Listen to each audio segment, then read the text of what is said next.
It's too early. It's too early. This is the first time we've started this show this morning. Correct. First and only. Here we are. And the first and only morning show live on the internet. That's right. And so if there were any technical issues, you could certainly excuse them, seeing as how no one has ever tried anything like this before. Absolutely. This is uncharted territory, so all of our many issues are par for the course. Hi, I'm Saige. Hi, I'm Anthony Carboni, and we have a lot of fancy new equipment, and we know exactly how to use it. Kinda Steven said that they were digging the audio in separate ears. Yeah, listen. AMRS, it's too early. AMRS. MRSA. MRSA. It's the Hey, deadly everyone. killer, and it's also give you the brain tingles. ENTJ? Hey, I am an INTJ, actually. I am an ENTJ. That makes sense. That makes perfect sense. I'm an ESPN. I have a fifth sense about things. Hi, y'all. Good morning. I'm tired. You know, This is I've where been up Kat for a said, while. I'm tired. I've been up for a while. Have you? Yeah. Are you sure? Yeah. All right, It's well. it's 8:16, and here is some news for you. Over 15 million people logged on to fight Galactus or something. I don't care about Fortnite, so I refuse to read this story. Hey, chat, I got a question for you. Oh, God. Please, chat, help me out here. Should I care about Fortnite again? I watched Kind of Funny. I watched the good best friends play the Galactus War, and it looked fun. And not only did the Galactus War look fun, it looked like maybe Fortnite's good. Like, I played it a couple years ago, and I felt a little like it wasn't for me. But everybody's getting back into Fortnite real hard lately. It's still the same game. But What makes you think if you didn't like it then that you're gonna like it now? I don't know. Also, a couple years of updates? Literally everyone in chat said no. I have not seen a single yes. All right. Well, that's why I was asking. We're an anti-Fortnite community. Yeah, you can play as the Mando this season. Little Din Djarin. Yeah, that's a good point. Major Grunge was like, isn't that a Marvel thing? They're doing crossovers. Well, all last season was a Marvel crossover season, and that was kind of cool to watch all the Kind of Funnies play as different Marvelmans and fight against the Galactus. The only thing that I didn't like about the Galactus War, as I was watching people play through it, they had, you can tell they tried to get RDJ to come back, and they just didn't have that RDJ money. No, He's made of course enough not. money. He said, I'm done being Iron Man. he does not want to be Iron Man anymore, and he hasn't wanted to be Iron Man for a while. He said, I did the snap, and I made the money, and I'd like to be gone. So they got Nolan North to be Iron Man. And I usually love Nolan North, but this just sounded like Nolan North was talking to me. It felt like even Nolan North didn't want to be Iron Man. Nobody wants to be Iron Man. Hey, why doesn't anybody want to be Iron Man? Hey, everybody give Iron Man a chance. Anyway, Yes. I don't know. It looked cool. I got the new card that does the rays, and it traces the rays. And I thought, and Fortnite looks pretty with the rays. I don't know. Maybe I just was thinking about it. Steve is always playing Fortnite now. He's like, do you play Fortnite? Okay, but here's the thing. You have to keep in mind, Steve didn't have a gaming PC up until now. So he's just now starting the cycle that everyone's been through in gaming. And he's just starting at Fortnite because, like, he didn't know where to start. And that's fine. He hasn't discovered all of the wonderful games he could be playing on that PC yet, is my belief. Okay. Of our sweet boy Steve Zaragoza. That's fair. I love what makes him happy, and I will love anything that makes sweet boy Steve Zaragoza happy. But he's playing a lot of Fortnite, and I think he just needs to try other games. Other games. Well, I don't like Fortnite. 15 million everybody. people. I tried. 15 million people got into the old battle bus and fought Galactus. Oh yeah, the story. That's a huge number of people. That's a big number of people. I mean, that's a okay. So we reported on Wednesday about some of the tech issues and rights issues and things like that. Music rights, not Galactus rights. Galactus doesn't need you to fight for his rights. Okay, No. Galactus is never gonna fuck you. He's doing perfectly Okay, Galactus is all right. You don't need to worry about Galactus or Elon Musk. Okay, they're both fine. And they're never gonna fuck you. We don't simp for Galactus. You don't need to give Galactus your life force. He's got plenty. But we were talking about some of the tech issues, and we were like, haha, tech issues. Why didn't you plan for this? But at the same time, 15 million concurrent logins. That's a lot of people. Also, lot of I'm people. laughing at us laughing at tech issues. Oh, the turntable. I've never had a tech issue in my life. You just want it to. I see. In order to do that, you got to restart OBS. Do we need to go down and back up? We're gonna go down and back up Are we? because otherwise, we're my gonna God. be ASMRing y'all. And here is some news for you. We are getting right into it. I don't know what you're talking about. Here's my thing. You can stop that sentence at Imagine Strategy Guides. Right. Hey, has anyone in chat in the last 10 years read a strategy guide? I've read things on like short articles. If I'm having trouble in a game, I'll be like, why can't I do this? Yeah, and someone and will be then like, this is why you can't do it. And then it turns out to be a video, and then you get really angry because you're oh like, my I God, don't every want to watch time a video. they're like, hey gamers, if you're already following me on Twitter, and you're like, fuck, I just tell me where to find this stupid island and Sea of Thieves. Just one sentence is all I need. But I will say one of the things that I enjoy lately is like the Breath of the Wild strategy guide. When it came out, I bought it because it was not just a strategy guide. It was like a hardcover art book / strategy guide. Okay, that's cool. Those I love. I love it as a coffee table book. It's a coffee table Maybe book. it'll It's be lovely. a beautiful Cyberpunk 2077. Cyberpunk. Hey everybody, we're back to Cyberpunk. You ever just say it? It sounds weird. Cyberpunk. You sound a little bit like a Pokemon when you say it. Right. For that exact reason. Psyduck Psyduck is my favorite Pokemon. Yeah, Psyduck is my favorite Pokemon You too. can't have my favorite Pokemon. I mean, my favorite Pokemon these days is Eevee because my dog just looks like an You own an Eevee. Eevee? Because I own an Eevee. But I was a Psyduck stan for a real long time. I mean, I guess the point of this story is that there's just a lot of this game. Yeah, there's a lot of this game. There is a news story about Cyberpunk every single day, and they're going to milk it for every piece of content that they can create around it, and good on them, because people are real excited. Yeah, check out our show next week and see how much We're gonna milk Cyberpunk. Also, actually, Major Grunge brought up an excellent point and said, not even gonna lie, I pick up strategy guides for Magic the Gathering because I like books. And now thinking about it, this can't be any different than me reading every Dungeons and Dragons book.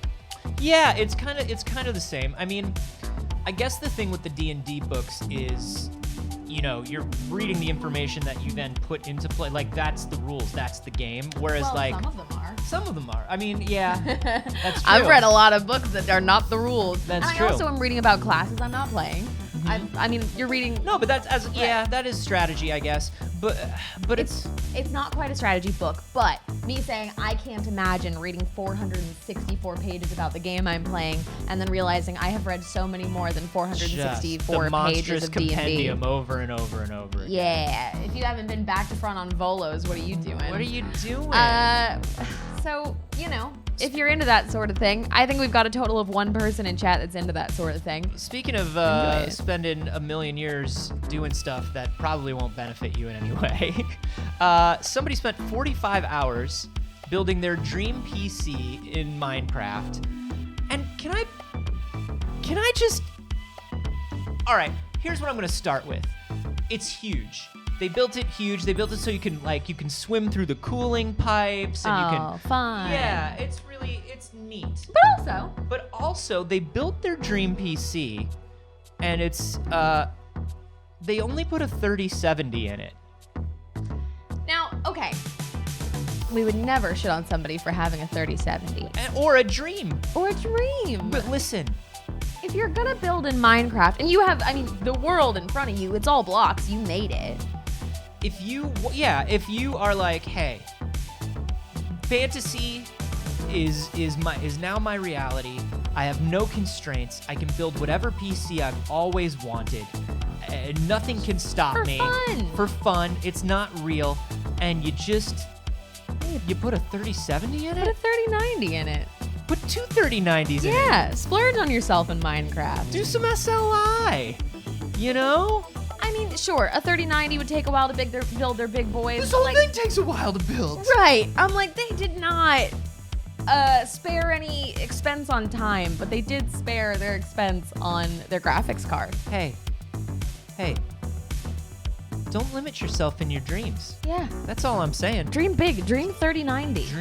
Dream big. Dream 3090. This stream brought to you by NVIDIA. Listen, some people just have small dreams. Some people, hey, keep it simple. That's the secret to happiness. Dream small. Dream small. NVIDIA. We're coming up on the end of the year. We're barreling towards that end of the year. God, we really are. Please.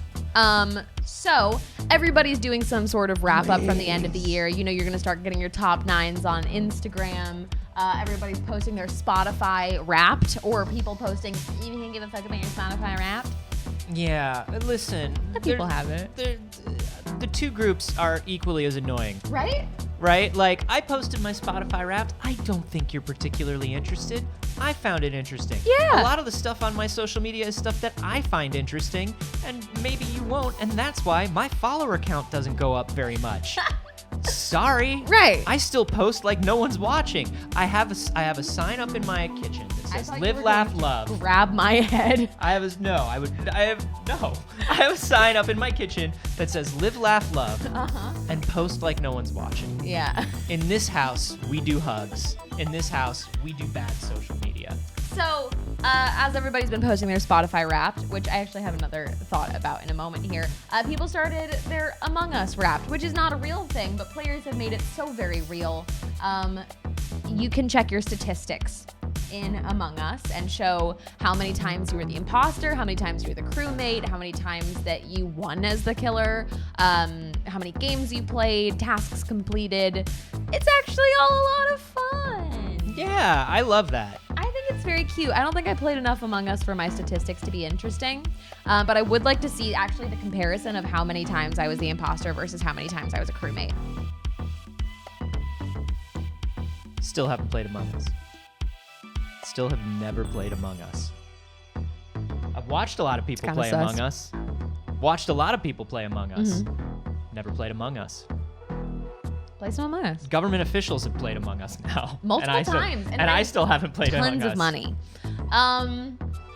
It's a good game. It's a good time. I find Among Us very fascinating because I think that the games that blew up in 2020 speak very much to 2020 of these things where it's like, hey, I can gather. Oh my God, we can gather here? This is for friends? Holy shit, there's 10 of us in this room?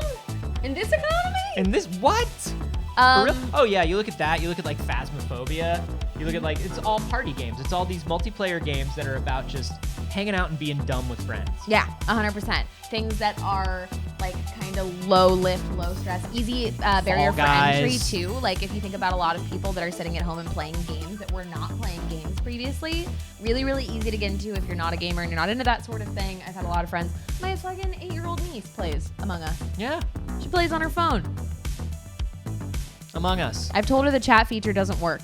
If you, yeah, it's busted. If you, and in a way, you were not lying. If you are, if you're on the PixelCircus Discord, put your Among Us Wrapped in there. We'd love to see it. Oh, yeah, I would love to see that. I want to see who's the most sus. I think now it's a competition. I want to see which one of you was the imposter the most, so we know who to never trust again. Yeah. Yeah. Yeah. Yeah, and then we'll throw you out the airlock that is our Discord. And if you're not playing Among Us,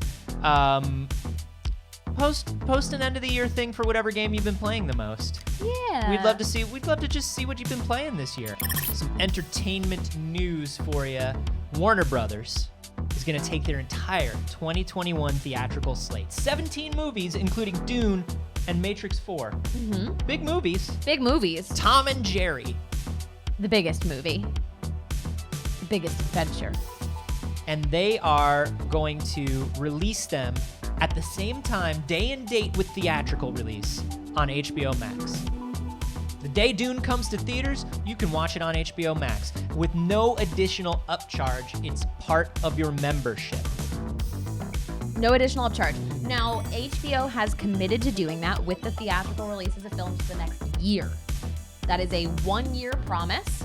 But the only way that I can possibly see this not being something that continues is if there is like just really low turnout on it for some reason. And I can't imagine why there would be. There would have to be such a bad result for this not to be worth it for them. They're trying to drive people to HBO Max. It makes sense. They're in a position where they need new subscribers. this is something that studios have been trying to do for a while. They are trying to break free of theatrical chains, theater chains. Right. They know more people want to watch movies at home, but they also know that the big money is in renting these films to theaters. So they're trying to figure out a way to break free of the theater chain system. And I am extremely interested in that. I'm extremely interested in seeing where it goes. Yeah. This is something that they could only do because of what happened in the world this year. Yeah, absolutely. Otherwise, people would freak the fuck out. Yeah. It would be just too much of a shift, and nobody would be ready for it. And big companies would be upset, and theaters would be upset, and it would be this big fight. And right now, they could be like, "Hey, I'm not going to encourage people to go to your theater and die." There was a big interview. Yeah. It's like it makes a lot of sense within the context of this year. There was an interview with the CEO of Warner where he was talking about doing this, and the reporter was trying to poke at him and be like, "What do theaters think about this? Like, is this going to keep going forever?" And he's like, "Look, we have a responsibility first and foremost to fans. We've made these movies. We can't sit on these movies as a business. If we sit on these movies for a year, we'll die." We want people to see them. We want people to see them. Let's put the movies out where people can watch the movies. Yeah, absolutely. Harry brought up something interesting in chat and said the legislation preventing movie makers from owning their own theaters expires in 2022. That's going to be very interesting as well. I'm curious to see what happens there. It's never something I really thought about, honestly, that legislation. I vaguely knew that it existed, but I'm intrigued to see if more small theaters start popping up around. I mean, we live in Los Angeles, very fortunately, so like if film studios are going to start popping up theaters, it's going to be here. Yeah, but if film studios start popping up theaters, and this is the reason that this law exists in the first place, if Disney and Warner Brothers and all of these companies start popping up their own theaters, you kind of see it a little bit, right? Like Disney owns the El Capitan, right? But it's not a chain. Yes. And they show other movies, and they're very smart, but the El Capitan is a Disney theater. Everybody knows it's a Disney theater. If Warner Brothers opens up a theater, all they're going to show is Warner Brothers movies. Correct, right. So it's like, and if your town has one big theater, and that big theater is owned by Warner Brothers, right. Sorry, that's all you get to see this year. Yeah. Which is why this law was put into place. I think right now, like the movie theater industry has been on a decline, right? Yes. And I think it's actually been hurting film in a lot of ways because the only movies that theaters can afford to put into theaters on screens, the chains, the AMCs, places like that, are big blockbuster movies, right? So you have to go see the big fancy IMAX 3D movie that you're going to forget about in 2 months because that's how they make their money. Right.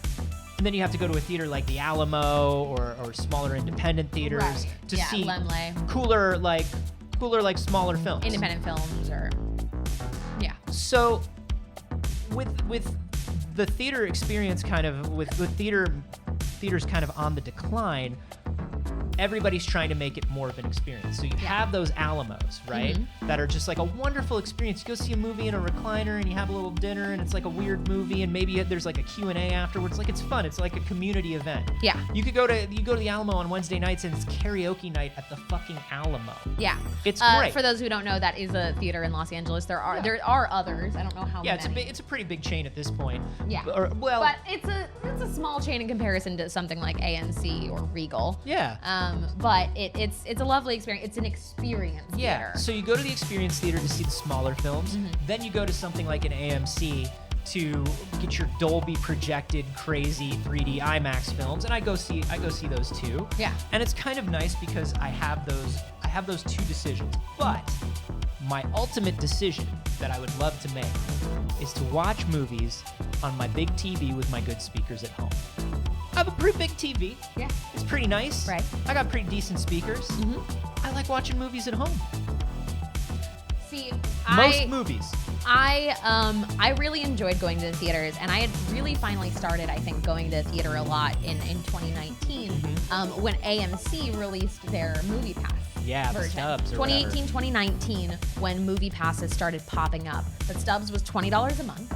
You could see any movie at any AMC, and you could book in advance. Unlike when MoviePass was a thing, and you had to show up at the time. You show up and book find in out advance. that nothing was working. Exactly. Usually things weren't working. It was having a hard time scanning. It was obviously an unsustainable price. But $20 a month, you could see the Dolby, IMAX, bullshit, big theater things. You could book months in advance. You could do pre-sale tickets.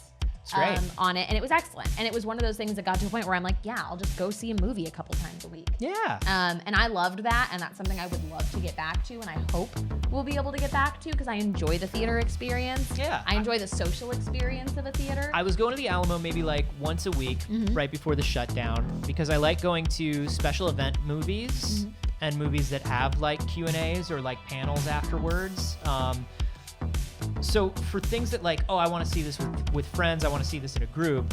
Like we went and saw Birds of Prey, because it's like, of course I'm going to see Birds of Prey in the theater. Yeah, of course. Like, of course I'm going to see it with like the fancy Dolby Atmos and everything. Absolutely. And then, and then also like went and saw The Hidden Fortress in the theater. And that's like a completely different thing, where there was like a Q&A and like people talked about that it's a cool classic film. Right. So like for events, and for friend things, like we all went, like a bunch of us went and saw Sonic the Hedgehog together, because of course we went and saw Sonic the Hedgehog. For event things, group friend things, I love it. But for a lot of movies where I'm like, I'm interested in that, but not super interested, or I'm interested but not like, yeah. Right. Let me watch it at home on my TV. See, and I'm a little bit the opposite. I saw a lot of movies that I would not have seen otherwise, because it was like, hey, this is what's playing at the theater right now, and you have the time to go. Go see this movie you weren't going to see. I never would have put it on at home. Critter Nation also said in chat, they charge $20 a movie in Canada, and y'all get $20 a month. We're so screwed. Actually, they charge $20 a movie here as well, and that's what made this AMC thing so interesting. Yeah. Is because I'm sure they were making a lot of money, because a lot of people would pay for it monthly, and they would not utilize it. I think you were able to see like one movie a week. You were able to see like 4 movies a month. And I bet a lot of people were not utilizing all of those. I know I rarely saw 4 movies a month. I would usually see 2 or so. Yeah. So they were making a lot of money, because you also get there, and once you're there, you probably buy a little bit of concession stuff. You get out, And like you're saying, it's like the gym membership model, where it's like a lot of people buy a gym membership and they're like, I'm going to go to the gym every day. And then they go like once a month when they feel guilty, right? So it's the same thing. It's like, I'm going to go see a movie every week. And it's like, it didn't make it over the last few weeks to the movies. Oh, well. Or there's nothing I really want to see right now. And they're still pocketing that $20, or that $20 makes you feel like you need to go to the movies. Yeah. And then they fill the theaters and they sell the snacks. I had just bought Alamo Victory, which was the same thing for the Alamo. It's $20 a month, unlimited Alamo movies. And then, the world shut down. Ray was talking about trying to remember the last movie he saw in theaters. I'm trying to remember the last movie I saw in theaters. Chat, what was the last thing you saw in theaters? For a second, I thought it was Cats. It was either Cats or Sonic the Hedgehog for me. Was Birds of Prey after that, though? Was Birds of Prey after Sonic? All right, everyone. Thank you so much for joining us for It's Too Early this morning. We appreciate you being here. A quick thank you to all those subs, because we didn't get to thank all of them. Yeah. Mount Joy Hoops, thank you so much for that sub. Ooh, that Prime sub. Take that money from Jeff Beasy and put it right in our pockets. Santos 1, thank you so much for that follow. So appreciated. Cass, thank you for the bits. Darkstar, thank you for your 2-month resub. 54 Aquatics Aqua Snakes, thank you for those bits. I can read. It's hard. DeBear, Akotoroku, Tharpy, thank you for those subs. We appreciate it very, very much, and we appreciate you being here. Thank you for hanging out with us this morning. Do you not want the hangout to stop? I kind of don't want the hangout to stop. And if you don't want the hangout to stop, you could probably just hang out with us again tonight on this very channel. Oh, that's a very excellent point. You totally could hang out with us tonight on this channel for the return of Failsafe, our D&D 5e show. We have been on a 3-week hiatus playing other games, and tonight we pick up where the story left off. And where the story left off, we're all dead. Chirp is back and he's dead, baby. So, you like that Marvel zombies while we're talking about Marvel? What's up? We're all zombies now. Come and see what happens post TPK in 2 ways. Both TPK the show and the total party kill that happened at the end of our show. That's right. Which all lined up pretty well. That's at 6 o'clock Pacific, a lot of show today. My goodness, it's going to be a full day. And we will also have an exclusive video on our Patreon this week. So jump over to Patreon. It's an excellent way to support the show, an excellent way to support the channel. It's the thing that keeps these lights on. It's the thing that keeps equipment getting a little bit nicer. Just a little bit nicer every time. Do you like the fact that you can hear us? Yeah. How do you feel about us being heard? Also, we have some other programming on the channel. Saturday, tomorrow night, will be Multi-Pixels. Very exciting. Saige and friends playing some multiplayer games. And we're also other places on the internet. You can find me most places at Carboni, except for here on Twitch, where I'm Anthony Carboni. Twitch, you cowards. It's mine. Give it back to me. And you can find me everywhere at NotSage on both socials and on Twitch, where I am live every Monday, Wednesday, and Saturday. You can find me here all the time on this channel, including on Saturday, December 12th, for the Damsels, Dice, and Everything Nice holiday special, which we're looking forward to very much. It's going to be a lot of fun. Princess special! Lots of exciting things are coming up on the channel, so if you're not already following and it's your first time here, know that there's a lot to look forward to. So drop a follow, come back and hang out with us. This show is live every Monday, Wednesday, and Friday at 8 a.m. Pacific to 9:30, and we always enjoy spending our mornings and starting it off with you. So thank you for being here. We never rate anybody because who the fuck streams at 9 a.m.? Streams at 9 a.m. Stupid. Hey, I'm gonna say something right now. What are you gonna say? I'm gonna say something right now. 2 things that I want y'all to do. Okay. Number 1, if you see a story that you think we should be talking about on It's Too Early, you go into the Discord, you put it in the It's Too Early channel. Number 2, if you know a friend that streams around this time of day, or maybe if you stream right after our show, let us know in that Discord channel so we can raid you after our next episode, or raid your friend after our next episode. Absolutely. Go be part of the Little Pickle community. And the last thing I would say is, can't support on Patreon. Hey, your time is the most valuable thing, and we appreciate you being here. We appreciate you being Little Pickles very, very much. Other excellent ways. I don't. I hate it. I absolutely hate it. But other excellent ways that you can support us, support the show and the channel, are to make clips, or to share them on Twitter, on the internet in general, to submit us lighting my apartment on fire, to live stream fails on Reddit. I don't know. Hard to say. But clips and memes and screenshots are also appreciated, and I see all of them. Thank you, everybody who shared one this week. We appreciate it. I know Elliot Chaos shared some this week, and Thorn shared some this week, which I appreciate so much. You're both icons. You're both icons, and we have no choice but to stand. Good day. Later, everyone.